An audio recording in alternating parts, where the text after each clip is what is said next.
Bonjour à toi cher spectateur, La Bête ou La Belva de Ludovico Di Martino, c'est un film qui me titillait pas mal, je dois avouer. Pas forcément parce que le pitch avait l'air d'être si novateur que ça, pas forcément parce que il se perdait clairement au milieu de la plupart des sorties Netflix de cette semaine, mais parce que je dois avouer qu'au milieu des nombreuses sorties de cette semaine sur Netflix, ce film était l'un des longs métrages qui semblait, si ce n'est le plus aguicheur, au moins le plus entraînant en termes de style et surtout en termes de genre. Le résumé pour faire simple, après avoir passé 30 ans dans les forces spéciales et suite à une opération où il a été fait prisonnier, Leonida rentre chez lui en Italie traumatisé. Plusieurs années après, séparé de sa famille, il tente de se rapprocher de celle-ci quand un tragique événement va le pousser dans le feu de l'action. Parce qu'il faut bien avouer que le cinéma de genre sur Netflix, il y a des moments où c'est sympathique et il y a d'autres moments où ça foire complètement. Et ici, il faut bien reconnaître que Ludovico Di Martino, il a réussi à proposer un film d'action que je trouve simple, mais très efficace. C'est-à-dire que si je devais le comparer à quelque chose, je dirais que c'est Taken, pour l'histoire, mais en plus intelligent. Je sais, c'est un peu débile comme manière de parler d'un métrage, mais on est vraiment là-dessus. C'est-à-dire que le film prend la même base que Taken, quasiment, sauf que ça y amène juste ce qu'il faut d'humanité, d'émotion et de réflexion pour faire en sorte que derrière, le spectateur, au-delà de s'éclater, de trouver le pitch et l'ensemble accrocheur, ils se disent que le film a quand même quelque chose de plus à raconter. Et c'est exactement ce qui se passe avec le film de Di Martino. Il y a juste ce qu'il faut pour faire en sorte que non seulement le spectateur il soit entraîné dans une histoire où l'action va très bien se mixer avec le dramatique, mais en plus de ça, il y a vraiment un côté sous tension qui est amené du début à la fin du métrage. Il y a une envie de pousser le rythme jusqu'à des moments où ça va être vraiment dans un retranchement et en même temps de creuser certains protagonistes pour que du coup, lorsqu'il y ait certaines actions qui soient fortes, il y ait un vrai impact émotionnel sur ce que le spectateur va ressentir au fur et à mesure que l'histoire va se dérouler. Et tout ça, en fait, ça suffit à construire le métrage. Ça suffit à lui donner du caractère, à lui donner de la force, à lui donner de l'impact et à faire en sorte que nous, spectateurs, tout simplement,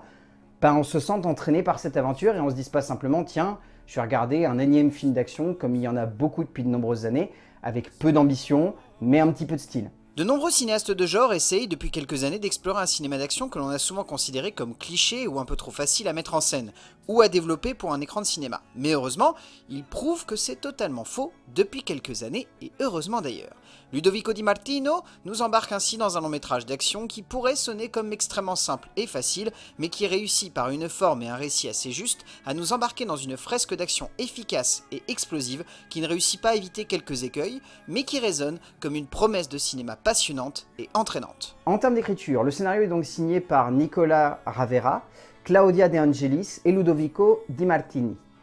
Ce qui est intéressant, c'est que dans l'écriture, il y a plus de profondeur que ce que l'on pourrait attendre de ce type de long métrage. Et c'est en grande partie pour ça que le film m'a surpris. Dans l'écriture, c'est pas uniquement l'histoire d'un ex des forces spéciales qui va se retrouver plongé au cœur d'une espèce de guerre que lui-même va semer, comme ça peut être le cas avec Taken. Là-dessus, la comparaison est assez évidente. Ce qui est intéressant, c'est que derrière, il y a un vrai contexte familial qui est amené et qui pousse du coup l'impact émotionnel du spectateur dans un retranchement que je trouve intéressant. Je n'irai pas jusqu'à dire que le film est intellectuel, ça n'est pas du tout le cas et ça n'est pas le but des trois scénaristes. Le but par contre des scénaristes, c'est de créer de l'émotionnel, de créer de l'affect. Et donc pour ça, il faut faire en sorte que ce personnage, Leonida, il ait une famille derrière. Et ce qui est intéressant, c'est que là, il a choisi de s'éloigner de cette famille parce qu'il estime ne plus être en adéquation avec celle-ci. Et tout le but du film, c'est de recréer un lien avec la famille. Bon, c'est un petit peu de manière radicale, vu qu'on parle d'un kidnapping et de proxénétisme en plus derrière, infantile,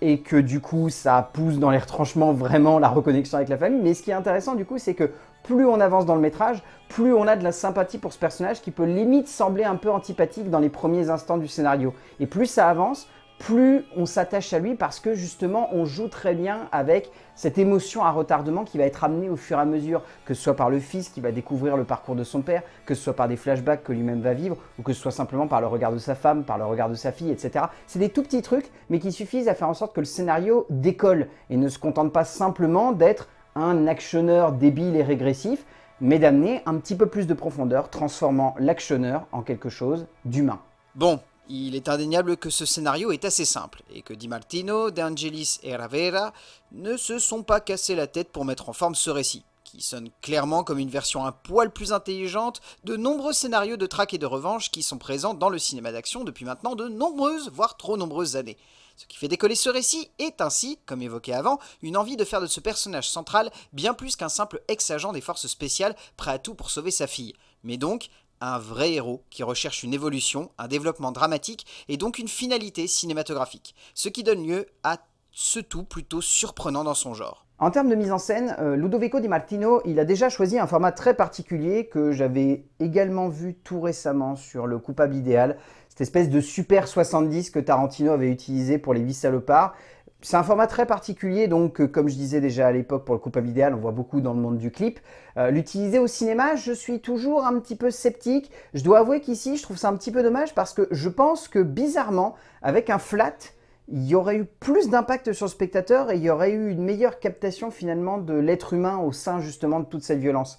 Là, il y a une certaine fascination du coup pour l'actionneur dans le sens où ce super scope a tendance à justement vouloir déployer une mise en scène qui soit assez forte. Je pense par exemple à une baston qui va se passer dans une cage d'escalier. Cette baston, je pense qu'en flat, du coup, elle aurait été filmée radicalement différent, mais Ludovico Di Martino, du coup, par le biais de ce cadre, se sert du coup de l'ampleur et de la profondeur finalement qu'il a par le biais de cette bande vraiment refermée pour quasiment avoir juste un tout petit peu panoté le mouvement du personnage. Et ça fait que du coup, on a du coup, grâce à ça, un beau plan séquence finalement qui met bien en relief le travail des cascadeurs, de l'action et qui met bien en relief également la violence. D'ailleurs, je trouve que la violence dans ce film est très très bien amenée. Ça n'est jamais une violence qui est gratuite, c'est toujours, ça doit avoir de l'impact sur le spectateur, ça doit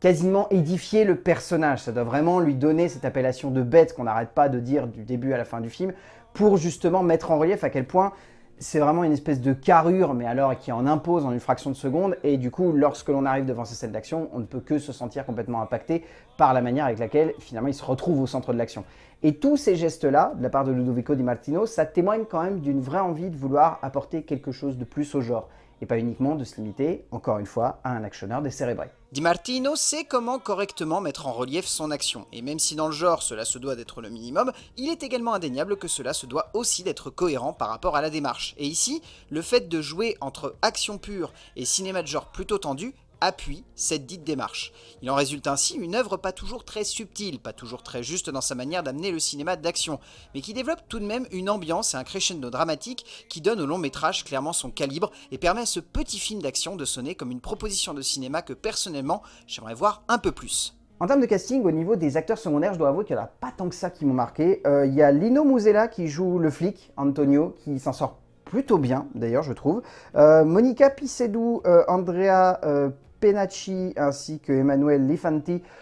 c'est pas trop mal, mais en fait, pour être sincère, la plupart des acteurs secondaires, on les retient pas plus que ça. Parce que l'acteur principal est tellement imposant face à la caméra de Di Martino que du coup,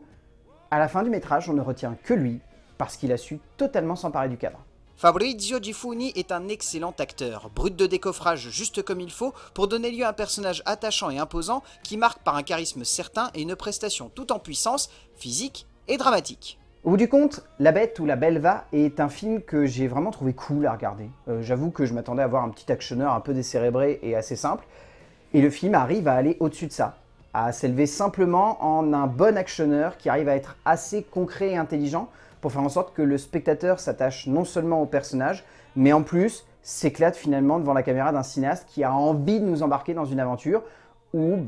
on se laisse entraîner par tout ça, on trouve ça intéressant, on s'attache au personnage, encore plus au fur et à mesure que le film avance, et grâce en plus à leurs interprètes. Donc La Bête de Ludovico Di Martino, j'ai vraiment envie de vous conseiller de le voir parce que je pense que vous pourriez bien vous éclater devant, et ça fonctionne vraiment bien comme métrage en plus. Donc rien que pour ça, je pense que vous pouvez le mater. A plus!